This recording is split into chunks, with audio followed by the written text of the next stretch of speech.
Not long ago, I read a line which went, "Life is dull only to dull people." This is true, but it also could have read, "Life is interesting only to interesting people," or "Life is successful only to successful people." What I'm trying to say is that you must first become, mentally, from an attitude standpoint, that which you wish to achieve. A famous restaurateur was being interviewed by a reporter who asked, "When did you become successful?" And he replied, "I was successful when I was sleeping on park benches, because I knew what I wanted to do and that I would do it." In short, his attitude had been one of success, of expecting success, long before the material, the tangible rewards of success had been earned. We'll get into this particular phase of Lead the Field in record number 3, A Worthy Destination. But for now, remember that a person must act, look, and because of these things, feel successful before the success he seeks can come. The chances are you know people who seem to be what other people call lucky. All kinds of good and wonderful things seem to happen to them, and they give the impression of happily sailing through life, having a wonderful time, and getting more accomplished in a year than most people do in 5. This has been figured out fairly scientifically, and if anyone will conscientiously go about the test I'm going to recommend and stay with it every day for the next 30 days without fail, that person can join this small, happy, and extremely productive group of people. He'll find himself becoming lucky, as they say, and most of his problems will pretty well take care of themselves. Of this you can be sure. The results will be nothing short of amazing. It makes no difference how good a person's attitude has been in the past. Anything can be improved upon, and it's the small refinements upon something already good that makes it great. So here's the test. For the next 30 days, act toward the world, everything and everyone with whom you come in contact, with the attitude which represents the kind of results you want to achieve. That is, if the result you want is more success in what you're doing, act as though you are already in possession of the success you seek. If you want others to treat you with admiration and respect, treat others with admiration and respect first. Have you ever stopped to think of this? Every human being on earth is the most important human being on earth as far as he or she is concerned. You may never get anyone to admit it, but it's a proved scientific fact. So for the next 30 days, treat every person with whom you come in contact as the most important person on earth, remembering as you do that as far as that person is concerned, he is. Now, the reason I say treat everyone in this fashion is mainly because this is the way human beings ought to treat each other, and because it will help you form a habit that will bring you amazing and delightful results for the rest of your life. Have you ever noticed that the higher you go in any organization of value, the nicer the people seem to become?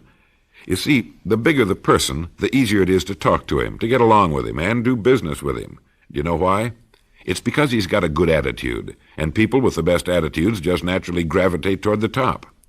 So for 30 days, act toward others and the world at large in exactly the same manner you want the world and others to act toward you. Treat your wife or husband as the person he or she really is, the most important person in your life, and the same with the children. Carry out into the world each morning for 30 days the kind of attitude you would have if you were the most successful human being on earth, and notice how it quickly develops into an habitual attitude. When a person does this, he should realize he has already placed himself on the road to what he seeks. He is right now in the top 5% of the people in this or any other country.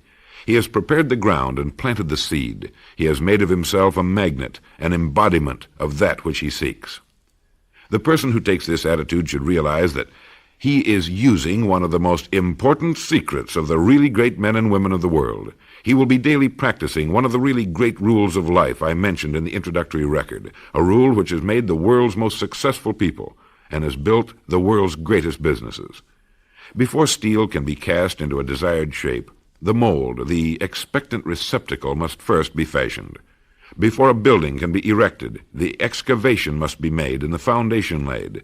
And before a human being can achieve the kind of life he wants, he must become the individual. He must think, act, talk, walk, and conduct himself in all of his affairs as would the person he wishes to become. He is then actually that person, and the things that person would have and do will naturally come to him. Almost immediately, a change will be noticed. Irritations that used to frustrate and annoy disappear. When some less informed individual gives you a bad time, stay on the track. When someone cuts in front of you with his car or acts in any other manner that shows his ignorance and lack of courtesy, don't permit yourself to drop to his level. Pity him, for that's what he really deserves. That's the very group a person doesn't want to belong to, and if he acts like them, well, let's face it, he belongs with them.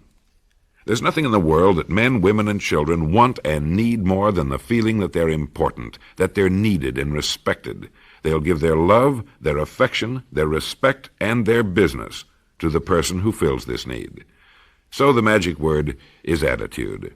And in summing up, a few points to keep in mind. 1.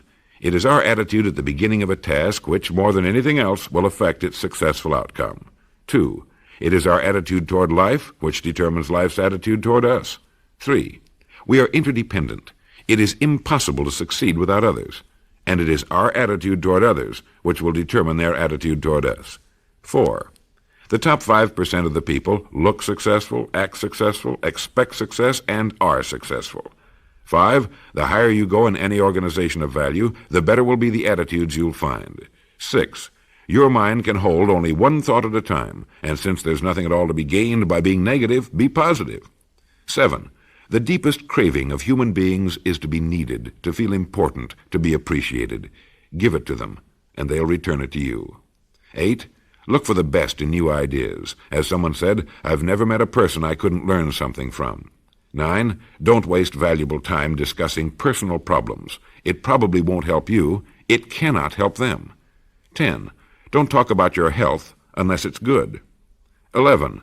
Radiate the attitude of well-being, of confidence, of a person who knows where he's going. This will inspire those around you, and you'll find good things will begin happening to you.